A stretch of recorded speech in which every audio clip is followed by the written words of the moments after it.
안녕하세요. 조은입니다. 오늘 여러분과 같이 읽어봐야 될 책은 원싱이라는 책입니다. 한국말로 번역하면은 한 가지 일, 이렇게 해석이 될 수 있겠습니다. 복잡한 세상을 이기는 단순함의 힘. 저자는 게리 켈러라는 미국분인데 저명한 사업 코치이자 트레이너로서 다양한 경력을 가지고 있다. 켈러 윌리엄스 투자개발회사의 공동 창업자이자 대표이사이다. 책의 내용을 들어가기 전에 먼저 간단하게 이게 어떤 책인가를 좀 이게 훑어봤는데요. 복잡한 세상을 이기는 단순함의 힘. 보통 이런 자기계발서를 보면 굉장히 집중을 해라. 그리고 한 가지 일에 몰두해라. 이런 게 굉장히 많은 것 같아요. 그러니까 사람의 능력이라는 게 여러 가지 일을 잘해서는 한 가지도 못한다. 우리나라 속담에도 그런 말 있잖아요. 10가지 재주 있는 사람이 밥을 굶는다. 이런 속담을 제가 들어본 것 같아요. 네. 이 책 들어가니까 책에 그런 말이 있네요. 2마리 토끼를 쫓으면 2마리 다 잡지 못하고 말 것이다. 책을 볼 때 제일 중요한 것이 이제 목차를 보는 건데요. 목차의 거의 다 책의 50% 이상은 다 알 수 있어요. 당신에게 가장 중요한 단어는 무엇인가? 작가가 의도했던 아니든 컬리는 성공에 관한 완벽한 비밀을 알고 있었다. 그것은 단 하나, the one thing, 자신이 원하는 것을 얻을 수 있는 최고의 방법이라는 것이다. 하지만 내가 이 진리를 제대로 깨닫고 이해하는 것은 한참 지나서였다. 중요한 일만 하고 들어라. 사람에게 주어진 시간은 모두 공평하게 하루 24시간인데 어떤 이들은 다른 이들보다 더 많은 일을 해내는가? 그들은 어떻게 더 많은 일을 하고 더 많은 것을 이룩하며 더 많이 벌고 더 많은 것을 소유하는가? 시간이 곧 성취를 얻기 위한 화폐라면 어떻게 누군가는 똑같이 주어진 시간을 더 많은 화폐로 바꾸는 것인가? 그들은 일의 핵심에 모든 걸 집중했다. 즉, 그들은 중요한 일에만 파고들었던 것이다. 결론 얘기했네요. 집중을 하는 거 정말 중요합니다. 그리고 내가 하루가 24시간이고 다른 사람도 24시간이듯이 시간은 인간에게 가장 공평한 자원 중에 하나입니다. 어떻게 효율적으로 활용하느냐에 따라서 그 사람의 인생이 바뀌게 되죠. 물론 이건 중요한 일을 파고들었다라고도 했지만 이 중요한 일을 발견하는 것도 굉장히 중요한 것 같아요. 그리고 언제 발견하는지도 중요한 것 같아요. 어린 나이에 중요한 일을 발견하는 사람은 정말 행운인 것 같아요. 자녀를 키워보시면 아시겠지만 특별히 뭘 좋아하는 자녀가 되게 행복해 보여요. 자기가 간절히 원하는 게 있고 그 간절히 원하는 거를 또 부모와 서포트를 해주는 거, 그것 또한 행복이라고 생각합니다. 좋아하는 일을 발견을 하고 그 좋아하는 일을 도와줄 수 있는 행복. 그러니까 중요한 일을 그 친구는 어렸을 때 발견을 한 거죠. 근데 대부분은 학창시절에 꿈이 없죠. 대학은 꿈이 될 수 없어요. 좋은 대학 가겠다, 좋은 회사 가겠다. 사실은 이거는 너무 추상적이죠. 그리고 기준도 없고 그러다 보니까 자신의 에너지를 집중해서 사용할 수 없는 것 같습니다. 탁월한 성과는 당신의 초점을 얼마나 좁힐 수 있느냐와 밀접하게 연결되어 있다. 맞아요. 이거저거 다 하면은 죽도 밥도 안 된다는 거를 지금 이렇게 얘기하는 것 같습니다. 좋습니다. 우리에게 주어지는 시간과 에너지는 한정되어 있다. 그것을 너무 넓게 펼치려 애쓰다 보면 노력은 종이첩처럼 얇아진다. 사람들은 일의 양에 따라 성과가 점점 더 쌓이기를 바라는데 더하기가 아닌 빼기가 필요하다. 뭔가를 축적시키기 위해서는 쌓아야 된다고 생각하는데 빼기가 더 중요하다는 말이에요. 더 큰 효과를 얻고 싶으면 일의 가지수를 줄여야 한다. 한 번에 너무 많은 일을 하려다 보면 처음엔 그렇게 하는 것이 효과가 있는 것처럼 보인다. 그러나 아무것도 줄이지 않은 채 일을 자꾸 더하기만 하면 결국엔 부정적인 결과를 맞을 수밖에 없다. 남다른 성과를 얻기 위해선 삶에서 도미노 효과를 만들어내야 한다.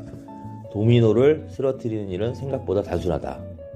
줄을 맞춰 세운 다음 첫 번째 것을 건드려 넘어뜨리기만 하면 된다.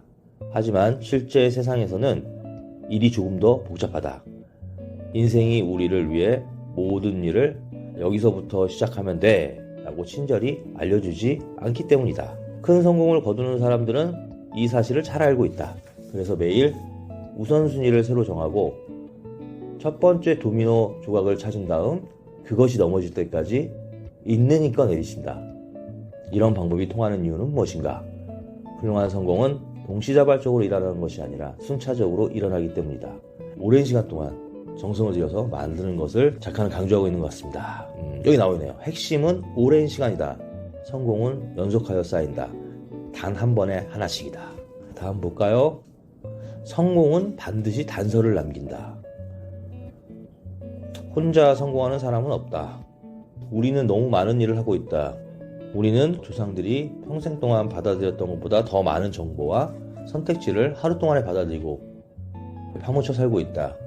이에 어찌할 바 모르고 서두르다 보면 우리가 너무 많은 일을 시도하면서 너무 적게 성취하고 있는 건 아닌가 하는 의심을 가지게 된다. 더 적은 일을 하는 것이 더 많은 것으로 통하는 길임을 직감적으로 느끼고 있지만 문제는 어디서부터 시작해야 하는지를 모른다는 것이다. 우리에게 주어지는 무수한 선택들 중에서 과연 무엇을 어떻게 고르라고 하는 말인가? 어떻게 해야 최고의 결정을 내리고 후회하지 않는 삶을 살 수 있을까? 단 하나의 원칙을 따라 살면 된다. 성공의 핵심에는 단 하나가 자리 잡고 있다. 바로 그 단 하나가 탁월한 성과를 이끌어내는 시작점이다. 의심해 봐야 할 성공에 관한 6가지 믿음. 트루시니스의 문제점? 네. 단어의 뜻은 우발적이거나 심지어 의도적인 거짓도 어느 정도 진실스럽게 들리기만 한다면 우리가 진실로 받아들이는 모든 현상을 뜻한다. 이게 인간의 오류라고 생각을 하는데 인간은 보이는 것만 믿잖아요. 그리고 자기 경험한 것만 믿는데 그거에 대해서 너무 확신을 갖고 있는 게 또 인간의 문제점이죠. 여기서 성공에 관한 잘못된 6가지 믿음. 첫 번째, 모든 일은 다 중요하다. 두 번째, 멀티태스킹은 곧 능력이다. 세 번째, 성공은 철저한 자기관리에서 온다. 네 번째, 의지만 있다면 못할 일은 없다. 다섯 번째, 일과 삶의 균형이 필요하다. 여섯 번째, 크게 버리는 일은 위험하다. 아니 이게 잘못된 통념이라고 하는데 다들 이걸 진짜 맞는 이야기라고 생각하지 않나요? 작가가 보는 관점은 이게 잘못된 믿음이라고 생각을 합니다. 자, 여기서 저도 좀 동의하는 내용은 모든 일이 다 중요하다? 이거는 좀 아니죠. 왜냐면 중요하고 안 중요한 일은 우리가 살면서 언제든지 있잖아요. 뭐 예를 들어서 내가 업무를 보는데 누가 카카오톡으로 연락이 왔어요. 근데 그거를 꼭 지금 답변을 해야 되는가? 그건 아닌 것 같아요. 업무가 다 보고 내가 한가해진 후에 카카오톡에 답변을 해도 늦지가 않아요. 심지어는 24시간 후에 해도 큰 일은 일어나지 않아요. 근데 우리는 카카오톡에 답변을 빨리 하는 거가 너무 익숙하죠. 그러다 보니까 계속해서 카카오톡을 주고받다가 귀중한 시간을 날리고 있습니다. 저도 사실 이 점은 좀 고쳐야 되는데 그 에너지를 좀 더 발전적인데 사용을 하는 게 맞는 것 같습니다. 두 번째, 멀티태스킹은 고능력이다. 자, 사실 남자는 여자보다 멀티태스킹 능력은 많이 떨어집니다. 여자들이 멀티태스킹이 강하죠. 아이를 보면서 여러 가지 일을 하는 것도 멀티태스킹인데 남자는 그런 거 잘 못해요. 그러나 현대를 살면서 빠르게 성과를 내야 된다라는 그런 좀 강박관념이 있다 보니까 그런 의미에서는 사람들이 멀티태스킹이라는 좀 단순하지만 효과가 날 거라고 생각을 하는 것 같아요. 그 다음에 성공은 철저한 자기관리에서 온다. 이거는 맞지 않나요? 성공 자기가 철저하게 관리 안 해도 성공할 수 있나요? 이 부분에 대해서는 조금 의문이 되고요. 의지만 있다면 못할 일은 없다. 아닌가요? 의지 이외에 다른 게 필요한 것 같습니다. 그래서 우리가 이 믿음은 착각이라고 생각하는 것 같아요. 네. 일과 삶의 균형이 필요하다. 아닌가? 저도 일과 삶의 균형이 필요하다고 보는데 작가는 그게 아니라고 봅니다. 크게 버리는 일은 위험하다. 사람이 점점 나이가 들면 더 조심스러워지는 것 같아요. 내가 크게 이 일을 벌렸다가 안 되면 어떡하지? 솔직히 망하면 어떡하지? 나의 가족들은 어떡하지? 뭐 6가지 중에 다 동의는 못하겠고 한 일부는 동의할 수 있을 것 같습니다. 모든 일이 다 중요하다. 그렇죠. 평등이란 거짓말이라고 그러네요. 첫 번째로 이해하는 것은 모든 훌륭한 의사결정이 기반이 된다. 할 일 목록 대신에 성공 목록을 만들어라. 야, 이건 좀 다른 말이네요. 할 일 목록은 우리의 좋은 의도를 담아놓은 유용한 도구이기도 하지만 동시에 사소하고 중요하지 않은 일들까지 해내야 한다는 우리를 괴롭히는 원흉이기도 하다. 단지 그것들이 목록에 적혀 있다는 이유만으로 말이다. 그래서 우리 대부분은 이 할 일 목록과 애증관계에 있다.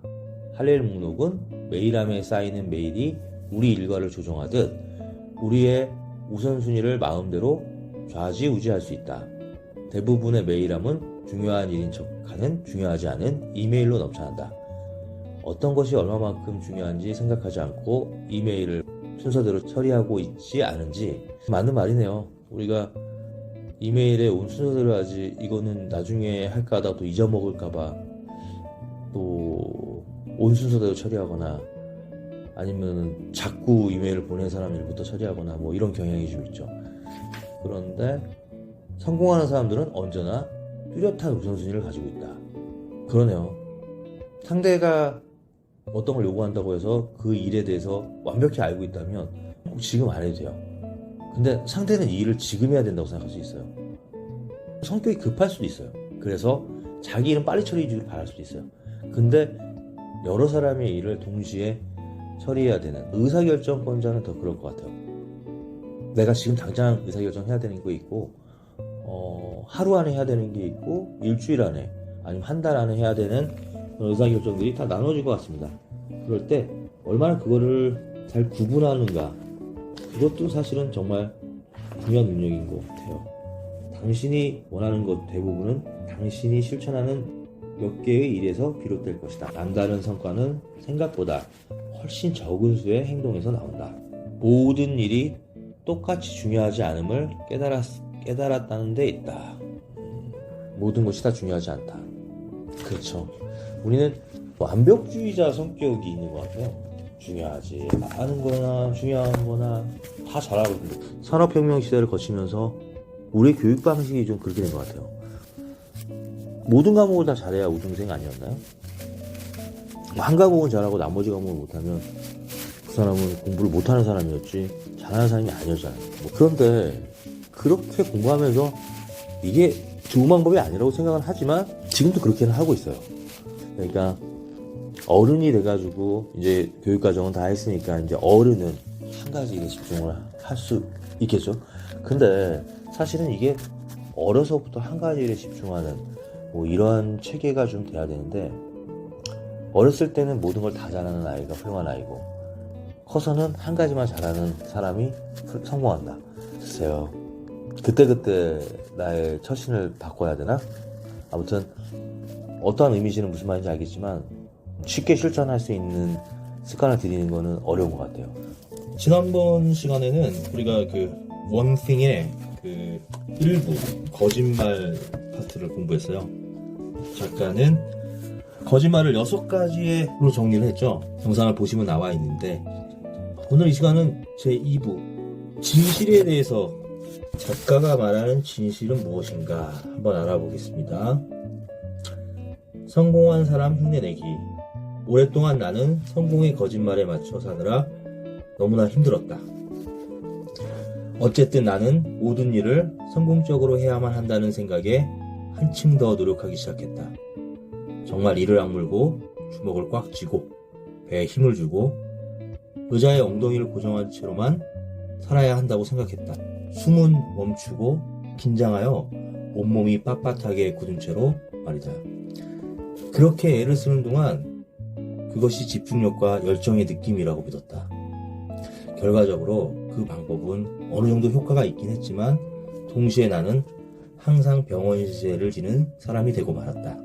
이래서 지난번 1부 시간에 말한 그 거짓말에서 의지가 있다는 것이 성공으로 가는 것이라고 말하는 것이 그러니까 거짓말이다. 그러니까 의지가 있는 사람이 성공한다는 믿음이 거짓말이라고 했군요. 그렇죠. 열정이 있는 사람이 있어요. 열정만 있는 거죠. 해내고 싶어요. 막 돈도 막 벌고 싶어요. 성공하고 싶어요. 그런데 그 열정의 느낌만으로는 성공할 수 없다는 거죠. 오히려 병원 시설을 줄 수도 있고 몸이 아플 수도 있고 그 말을 하는 것 같아요.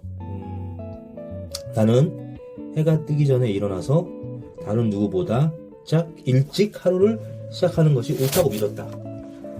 세상 모든 사람이 자고 있는 이른 새벽에 출근을 했고 때로는 책상에서 새우잠을 자며 밤을 새기도 했다. 이렇게 힘겨운 싸움을 하는 내내 야심과 성실한 바로 이런 것이다 라고 스스로 위안했다. 그렇죠. 보통 성공을 하고 싶은 열망이 강한 사람들이 좀 이런 걸 하는 것 같아요. 새벽에 출근을 해서 아무도 없는 사무실에 내가 제일 먼저 왔다. 그리고 내가 누구보다 회사 일을 더 열심히 하고 있다. 뭐 이런 생각을 했던 것 같아요. 그렇게 해서 나는 무엇을 얻었는가? 성공을 얻긴 했지만 동시에 병도 얻었다. 그리고 결국 내 곁에는 지친 일상만이 남게 되었다. 그 상황에 처해서야 나는 특별한 결단이 필요하다는 걸 깨달았다. 나는 잘못된 믿음을 버리고 정반대의 길로 가기로 했다. 계기가 있었네요. 읽으면서 이런 생각이 드는 거예요. 이 사람 성공을 했기 때문에 이런 여유가 생긴 건 아닐까요? 아무것도 없는 사람이 이제부터는 뭐 열정도 안 가질 거야. 이거는 좀 말이 안 되는 것 같아요. 읽으면서 이분은 이제 성공한 입장에서 책을 썼다는 거는 우리가 충분히 이해는 해요. 우리는 이미 성공한 사람일 수도 있고 아직 성공을 안 한 사람일 수도 있어요. 그렇기 때문에 독자는 작가와 대화를 하면서 책을 읽는 겁니다. 무조건 작가의 생각이 다 맞아 이렇게 받아들일 필요는 없어요. 가장 먼저 긴장을 풀었다. 내 몸에 귀를 기울이고 속도를 늦추고 마음을 느긋하게 먹었다. 그렇죠. 이제 조금 여유를 갖겠다고 이제 마음을 먹은 거예요. 그러다 보니까 어떻게 되겠어요? 성공하는 사람들이 쓰는 말투와 태도를 버리고 본래 나의 모습으로 돌아갔다. 가족들과 함께 아침 식사를 했다. 신체적으로나 정신적으로 건강을 되찾았고 그 상태를 유지했다. 그리고 마지막으로 일을 적게 하기 시작했다. 그렇다. 적게 말이다. 의도적으로, 의식적으로 일을 줄였다. 평생을 통틀어 그 어느 때보다 헐거워졌고 느긋해졌다. 그러자 제대로 숨을 쉴 수 있게 되었다. 성공하기 위해 반드시 지켜야 할 규칙이라는 것들에 반대로 도전했더니 내 삶은 어떻게 되었을까? 나는 꿈꾸었던 것보다 훨씬 큰 성공을 거두었다. 그리고 살면서 지금처럼 행복감을 느낀 적이 없었다. 내가 알아낸 것은 이렇다. 우리는 지나치게 생각을 많이 하고 지나치게 과도한 계획을 세우고 지나치게 커리어와 사업, 삶을 분석하려 든다. 야근은 바람직하지도 건전하지도 않다. 그리고 우리는 우리가 하는 일 때문에 성공하는 것이 아니라 모든 일들을 다 함에도 불구하고 성공하는 것이다. 내가 배운 성공의 핵심은 이렇다. 삶의 매 순간마다 가장 적합한 행동을 하는 것이다. 떳떳하게 여기가 지금 내가 있어야 할 곳이고 나는 내가 이 순간에 해야 할 일을 하고 있다. 라고 말할 수 있다면 당신은 삶 속에 숨어있는 모든 훌륭한 가능성들이 현실이 될 것이다. 그리고 무엇보다 나는 단 하나, the one thing, 단 하나가 탁월한 성과 뒤에 숨겨진 놀랍고도 단순한 진실이었다는 것을 알게 되었다. 이 사람은 진실에 대해서 이렇게 책에서 설명을 하고 있어요. 한 가지 일을 집중함으로써 더 성공을 할 수 있고 더 여유로워졌고 긴장도 풀었고 삶도 더 행복해졌다. 이런 거죠. 내가 모든 것을 다 하려고 했을 때보다 더 성공했는데 그 원인은 단 하나였다는 거죠. 그래요. 그러니까 분주하게 우리가 모든 것을 하다 보면 굉장히 바빠서 나는 바쁜 거에 위안을 갖고 있었던 건 아닌가 하는 생각을 들어요. 오늘 현대를 사는 사람들이 굉장히 쫓기는 마음이 다른 사람이 내가 쉬고 있을 때 더 열심히 하면 어떡할 거야. 더 그 사람이 뭔가를 열심히 해갖고 나보다 더 앞서 나가면 어떡할 거야. 이런 불안감이 있잖아요. 근데 이 사람은 이런 거죠. 너 앞서 나가. 상관없어. 나는 단 하나를 최선을 다하겠다. 뭐 이렇게 생각을 한 것 같습니다. 좋네요. 자, 이런 내용도 있어요. 인생은 질문이다. 당신이 할 수 있는 단 하나의 일, 그것을 함으로써 다른 모든 일들을 쉽게 혹은 필요 없게 만들 바로 그 일은 무엇인가?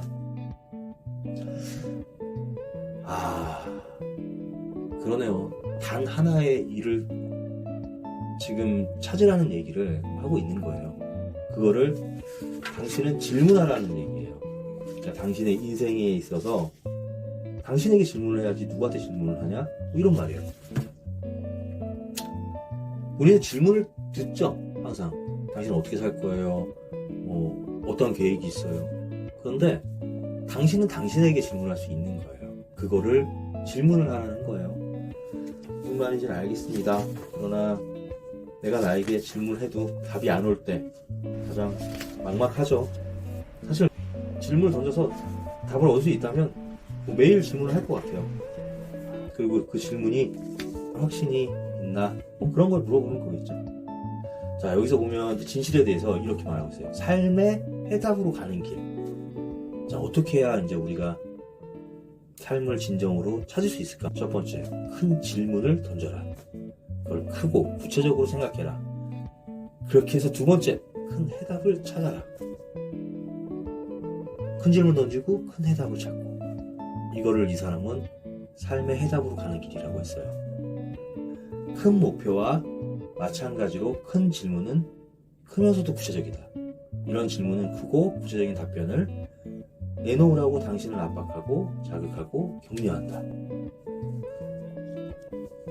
큰 질문을 던질 때는 어려움이 생긴다. 바로 큰 질문을 던지면 큰 해답을 찾아야 하는 또 다른 도전 과제가 생긴다는 점이다. 이렇게 얻은 해답은 세 가지로 나뉜다. 당장 할 수 있는 것, 최대한 힘을 발휘해야 하는 것, 그리고 가능성이 있는 것이다. 이 중에서 가장 쉽게 찾을 수 있는 것은 당장 할 수 있는 것이다. 현재 자신의 지식이나 기술, 경험의 한계 안에 있는 이런 해답은 당신이 어떻게 해야 하는지 이미 알고 있는 것이며 그것을 얻기 위해 그리 큰 변화를 꾀할 필요가 없다. 그래서 성공 가능성도 가장 높은 편이다. 이 사람은 그런 거예요. 질문을 던질 때 당신이 당장 할 수 있는 것을 먼저 하는 게 제일 쉬운 거라는 거예요. 당장 할 수 있는 거. 여러분, 당장 할 수 있는 거 있어요? 내가 지금 어떠한 인생의 질문을 던질 때 당장 할 수 있는 게 뭐야 그러면? 있나요? 그걸 먼저 찾으라는 거예요. 그 다음 단계는 최대한 힘을 발휘해야 한다는 거예요. 이 해답은 탁월한 성과는 큰 해답을 필요로 한다. 그게 성공하는 사람들은 성취의 범위를 선택한다. 그들은 손을 뻗으면 닿을 곳 너머에 있는 것을 꿈꾸고 깊이 갈망한다. 그들 역시 그런 유형의 해답을 얻는 것이 아주 힘들다는 사실을 잘 알지만 동시에 그것을 찾기 위해 팔을 뻗으면 스스로 더 크게 성장하면서 더욱 풍요롭게 만들 수 있음을 안다. 최대한 많은 것을 얻고 싶다면 그것이 당신의 컴포트존, 스스로 편하게 한다는 그런 범위거든요. 당신의 컴포트존 바깥에 있음을 먼저 깨달아야 한다. 거기에는 산소도 부족하다. 큰 해답은 훤히 보이는 곳에 있지도 않고 그것을 찾으러 가는 길 역시 험난하다. 가능성이 있는 것은 이미 알려진 것과 이미 행해진 것 너머에 있다. 참 쉽지 않은 말이에요. 가능성이 있다는 것은 이미 내가 아는 것과 내가 이미 하고 있는 것 너머에 있다는 것은 그 범위를 벗어난다는 거예요. 그러니까 우리는 이미 알고 있는 것에서 우리 하고 있는 것에서 자꾸 뭘 찾으려고 해요. 그러다 보니까 답이 안 나오죠. 큰 해답을 찾으라는 것은 뭐냐면 자기 자신을 좀 뛰어넘으라는 얘기 같아요. 자기 자신을 뛰어넘어야만 큰 질문에 대한 답을 얻을 수 있다. 뭐 이런 내용인 것 같습니다. 좋아요. 자, 여기 볼까요? 당신이 찾아낸 해답은 지금껏 그 누구도 시도한 적 없는 독창적인 무엇이 될 것이기 때문에 그것을 실행에 옮기려면 여러 가지 면에서 스스로를 재창조해야 한다. 새로운 해답은 언제나 새로운 행동을 요구한다. 성공으로 가는 길에서 스스로에게 변화가 일어난다고 해도 놀라지 마라. 멈추지도 마라. 바로 거기에서 기적이 일어나고 가능성이 무한해진다. 무척 힘들겠지만 아무도 가지 않은 길을 걷는 것은 언제나 그럴 만한 가치가 있다. 한계를 최대한으로 넓힐 때 우리의 삶 역시 넓어지기 때문이다. 이걸 진실이라고 지금 작가는 얘기하고 있는 거예요. 지금까지 얘기한 거 이해가 되나요? 그러니까 크게 질문하고 크게 답하고 그리고 한계를 정하지 말고 그걸 뛰어넘고 그러는 과정을 두려워하지 말라는 거예요. 힘들지만 그걸 해야만 성공할 수 있다는 거예요. 그러기 위해서는 뭐예요? 한 가지 일에 집중하라는 겁니다. 한 가지 일을 해야 되는 이유가 뭐냐면 큰 거를 해야 되기 때문에. 여러 가지 일을 막 분산해서 하다 보면은 큰 걸 할 수가 없어요. 에너지를 분산시켰기 때문에. 그러나 한 가지 일을 집중해서 하다 보면 그건 에너지를 몰입한다는 거거든요. 그렇기 때문에 점점 큰 생각, 큰 질문, 큰 해답을 얻을 수 있다고 작가는 말하고 있는 겁니다. 책 제목에 The One Thing이라고 하는 말이 참 많은 것을 내포하고 있어요. 하나에 미쳐라. 하나를 집중해라. 제대로 해라. 그리고 뛰어넘어라. 이런 거예요. 우리 이런 거 있잖아요. 생활의 달인. 이런 거 보면 정말 하나를 평생 하시는 분이 있어요. 우리는 이런 사람들을 뭐라고 그러냐면 장인이라고 합니다.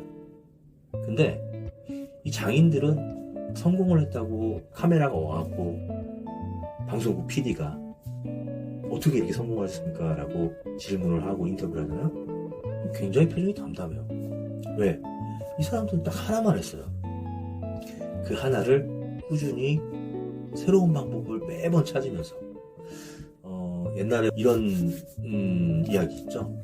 한석봉이라고 글을 연필로 쓰는 조선시대 때 학자가 있었는데 어머님은 떡을 썰고 한석봉은 글을 쓰고 불이 다 꺼진 방 안에서 한석봉은 글을 삐뚤삐뚤 썼겠죠. 불이 꺼졌으니까.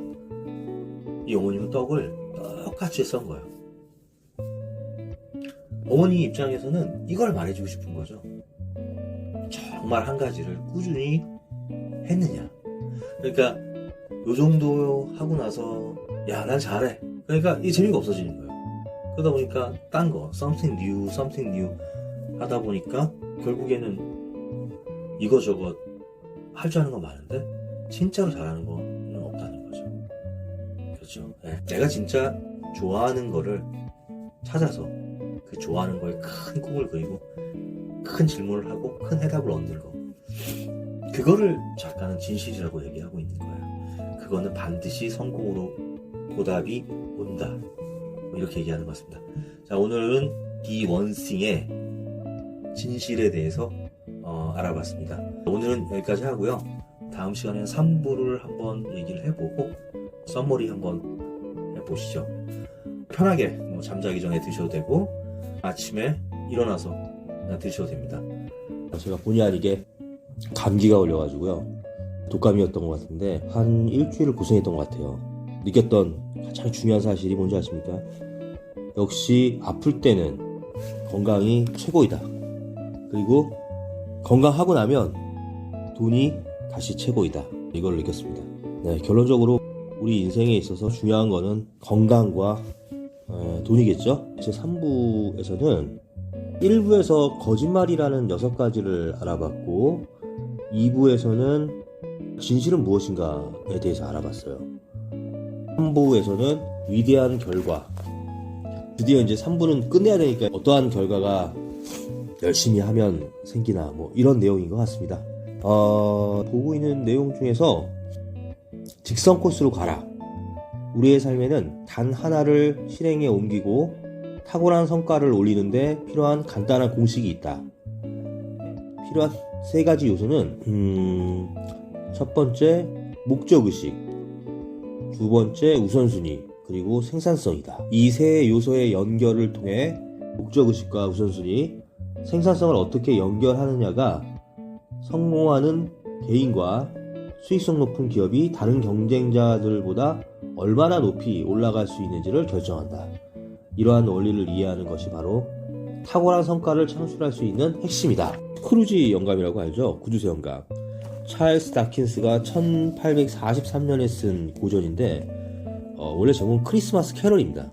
여기에 등장하는 그 냉담하고 사랑받지 못하던 스크루지가 사력 있고 배려심 많고 사랑받는 사람으로 변해가는 이야기를 통해 우리의 삶이 우리의 선택으로 만들어진다는 것을 잘 보여주는 그런 최고의 작품 중에 하나이죠. 그러니까 작가는 그런 거예요. 이 스크루지 영감이 돈밖에 모르는 그러니까 구두쇠잖아요. 근데 새 유령이 찾아옵니다. 그 새 유령은 뭐냐면 과거와 현재 그리고 미래의 유령인데 스크루지 영감에게는 새 유령이 찾아왔다는 것은 어떤 면에서는 행운이겠죠. 유령들의 방문을 통해서 그는 자신이 어떻게 현재의 모습이 되었는지, 지금의 삶이 어떻게 흘러가고 있는지, 그리고 결국 그와 그의 주변에서 무슨 일을 벌어지는지 자세히 보게 됩니다. 인생에 있어서 이 스크루지는 목적의식이라는 게 뭐였냐면 돈을 모으는 거였어요.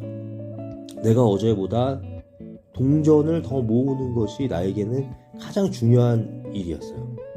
그러다 보니까 이 사람의 목적의식이 돈을 모으는 거 보니까 이 사람의 우선순위는 뭐겠어요?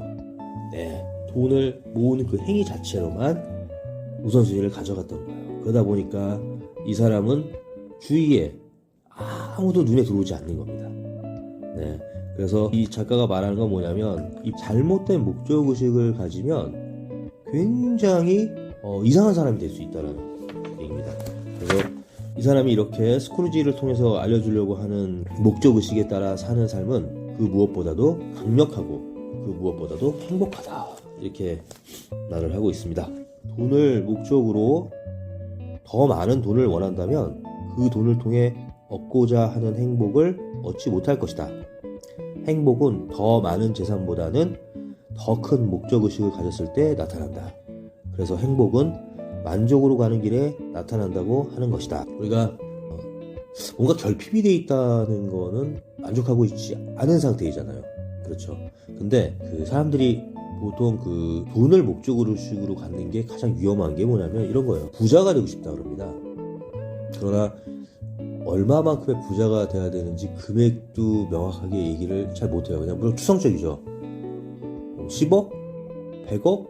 1000억. 근데 왜 그 수치를 뽑았는지는 없어요. 이유가. 그냥 그 정도는 부자인 것 같고 그 정도는 많다는 느낌이 들고 그렇게 생각하니까 그냥 추상적인 목표로 정했지, 실제로 그 돈을 내가 왜 그 수치를 뽑아서 내가 이 돈을 갖고 싶은지에 대해서는 잘 모릅니다. 그러다 보니까 목적의식이 될 수 없어요. 어린아이들이 내가 가장 가지고 싶은 나이키라고 해보십시오. 그 나이키가 뭐 한 10만 원이라고 생각해봐요.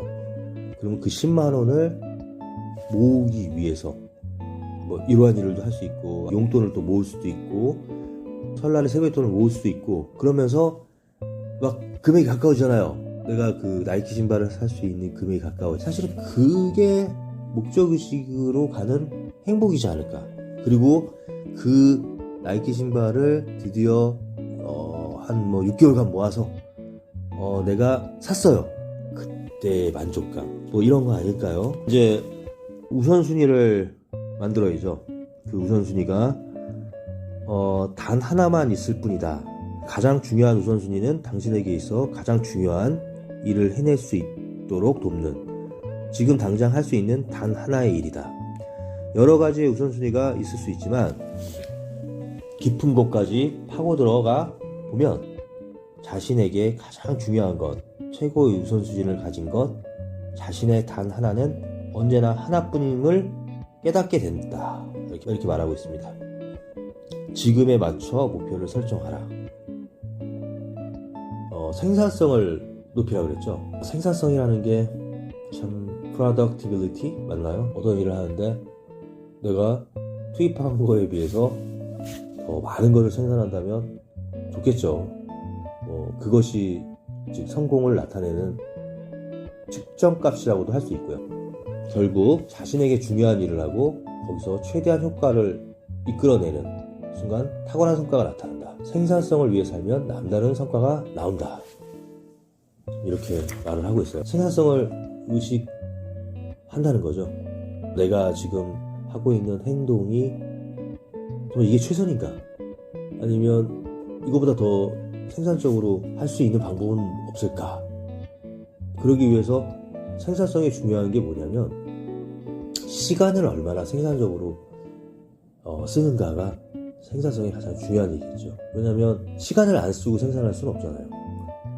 그런데 시간이 엄청나게 많은 것처럼 쓸 수도 있지만 그거보다는 한정된 자원이라고 생각을 하고 임팩트를 가해서 그렇게 시간에 대한 생산성을 높이는 거, 그게 아마 이 사람은 성공으로 가는 그런 길이라고 생각을 하고 있었던 것 같아요. 그러니까 단 하나의 일을 할 시간을 확보해라. 그 시간을 보호하라. 결국은 모든 게 다 the one thing 이걸 통해요. 그러니까 뭐냐면 내가 생산성을 높이는 것 자체도 시간을 확보해야 되는데 그 시간을 확보하는 이유가 뭐냐면 그 단 하나의 일을 하기 위한 시간을 확보하라는 거예요. 세상에는 이거저것 여러 가지의 일로 시간을 쓰고 있죠. 우리가 자는 데도 쓰고 있고 밥 먹는 데도 쓰고 있고 아니면 내가 좋아하는 스포츠 하는데 드라마 보는데 뭐 시간을 다 쓰고 있잖아요. 근데 이 사람은 그 단 하나의 일, 그 단 하나의 일이 뭐 자기가 정말 인생에서 꼭 이거 해야 되는 그 단 하나의 일이겠죠. 가장 중요하게 생각하는 일이겠죠. 뭐 우선순위에 있는 일이겠죠. 목적의식에도 있는 일이겠죠. 그 일에 시간을 확보하고 그 시간이 확보된 시간을 또 심지어는 이 사람은 또 보호하라고 이렇게 얘기를 하고 있습니다. 네. 이 단 하나의 일을 하는데 시간을 굉장히 적게 쓰죠. 그리고 다른 모든 일을 하는데 시간의 대부분을 씁니다. 그러나 이 생산적인 사람들의 하루를 가만히 보면 적어도 단 하나의 일로 자기 하루의 2분의 1 정도를 쓴대요. 그리고 다른 모든 일로 한 반. 하루 중 최대한 70시간 중에 그 단 하나의 일을 할 시간을 확보해 놓는다는 것입니다. 출근하여 급한 일을 처리할 시간을 30분에서 1시간 정도로 정리하고 곧장 단 하나의 일로 넘어간다는 것입니다. 하루에 4시간씩 따로 떼어두는 거예요.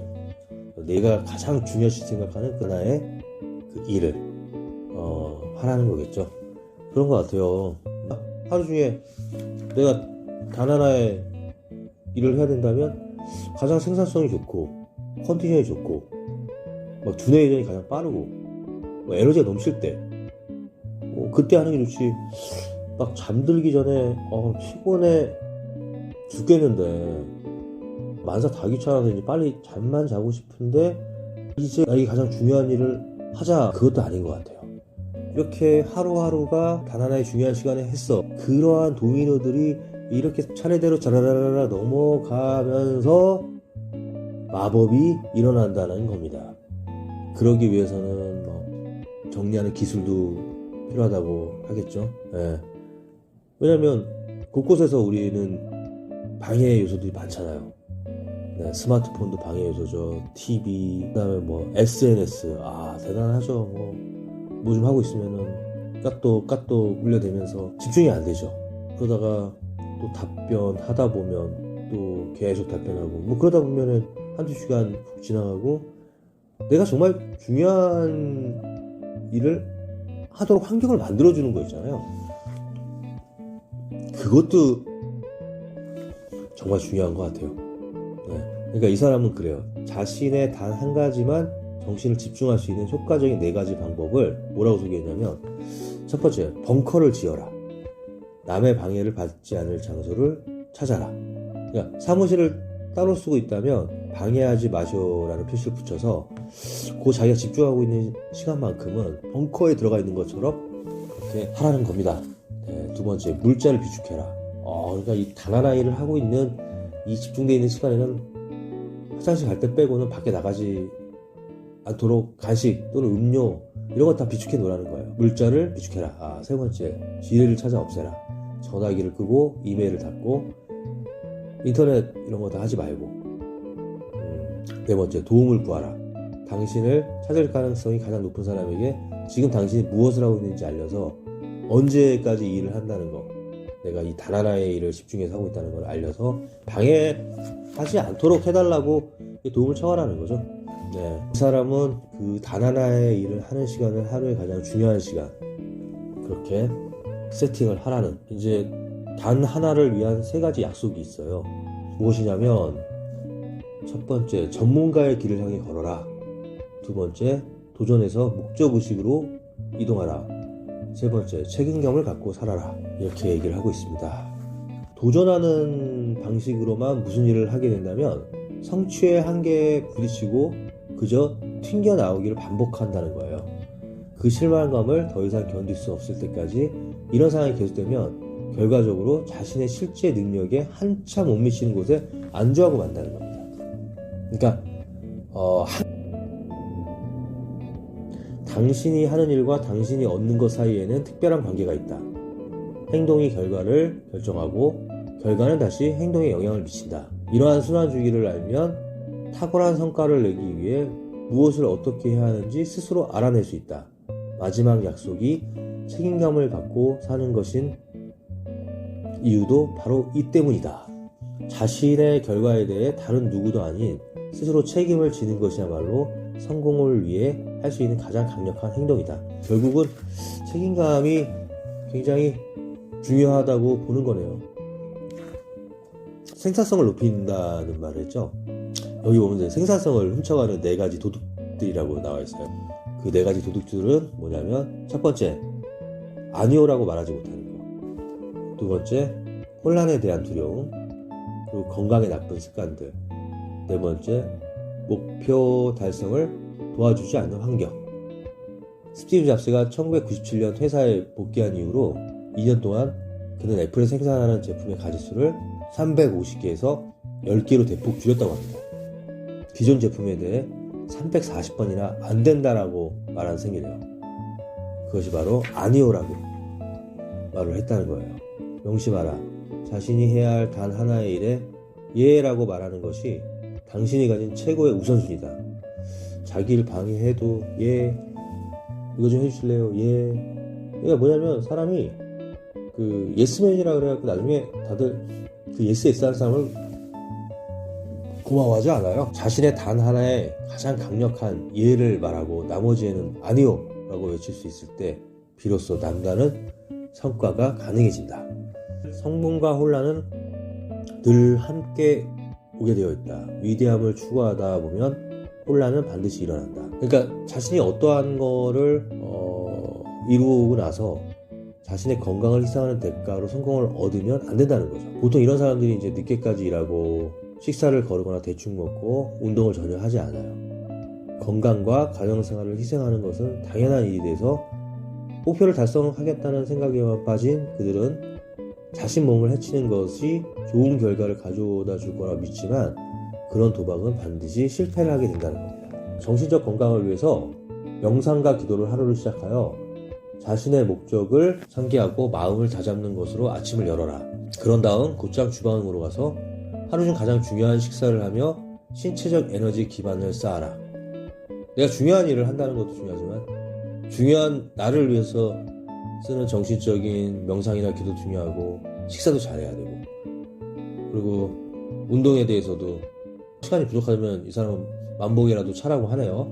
하루가 끝날 때까지 최소 1만 걸음을 걷지 않았다면 잠들기 전까지 1만 걸음을 채우는 것을 단 하나의 운동으로 삼아라. 이 하나의 습관이 당신의 삶을 바꿀 것이다. 네, 그리고 여기 중요한 말이 있어요. 마지막으로 퇴근한 뒤 잠들 시간이 되면 최소한 8시간은 수면을 취하라고 하고 있습니다. 네, 강력한 엔진은 다시 가동되기 전에 열을 식히고 충분히 쉴 시간이 필요하다고 하고 있어요. 인간의 몸도 다를 바 없다. 정신과 신체가 푹 쉬고 재충전하여 다음날 더욱 생산성을 높일 수 있도록 잠을 자야 한다. 매일 밤 잠자리에 드는 시간을 정해두면 무슨 일이 있어도 그거를 지키라는 겁니다. 잠을 잘 자는 사람은 건강한 것도 있지만 다른 사람을 도와주고 싶은 이타심도 굉장히 늘어난다고 합니다.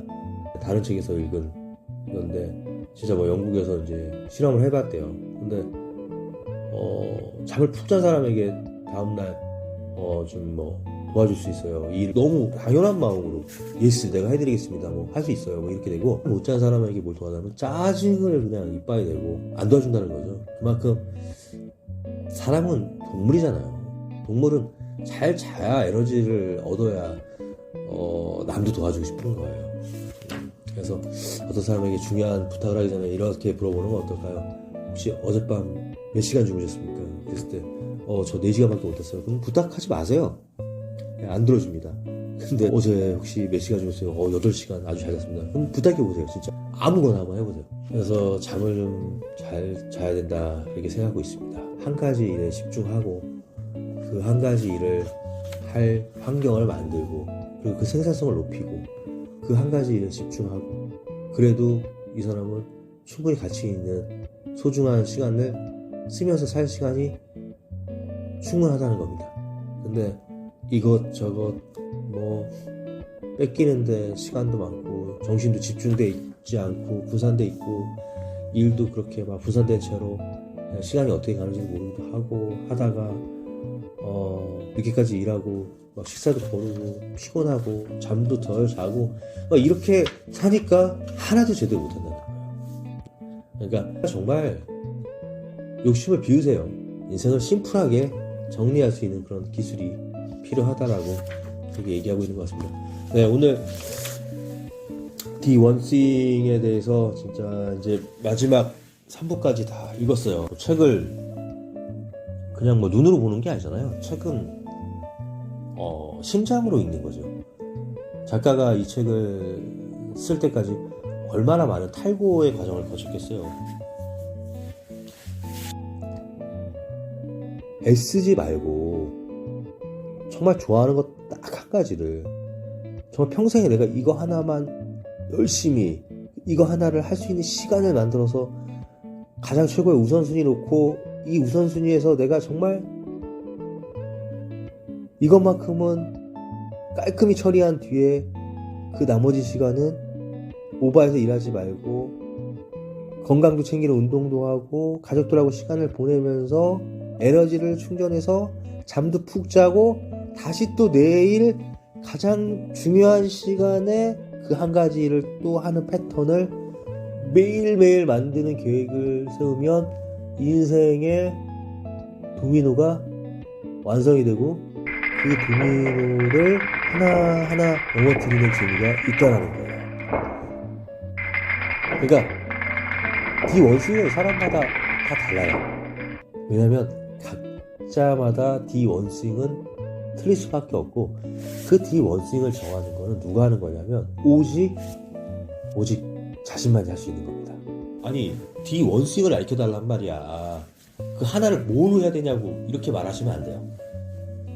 모든 사람들은 다 달라요. 이런 자기계발서를 보면은 이렇게 생각하시는 분들이 있어요. 와, 읽고 났더니 뭔가 말을 하는 건 알아듣겠는데 그게 가슴에 와닿지는 않아. 무슨 말인지 압니다. 그러다 보니까 지금 이렇게 말씀드리기 전에 저는 이 책을 한 3번 정도는 읽었겠죠. 제 머릿속에 작가가 뭘 말하고 싶은지가 이제 가슴에 딱 와닿아요. 그래서 책은 한 3번 정도는 한 책을 읽는 거 정말 권해드립니다.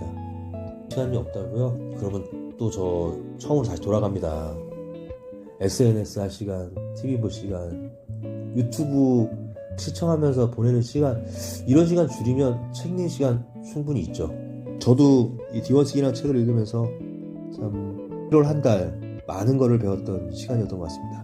다음 달에는 좀 더 좋은 책으로 지금 준비를 하고 있어요. 이상 조은이었습니다.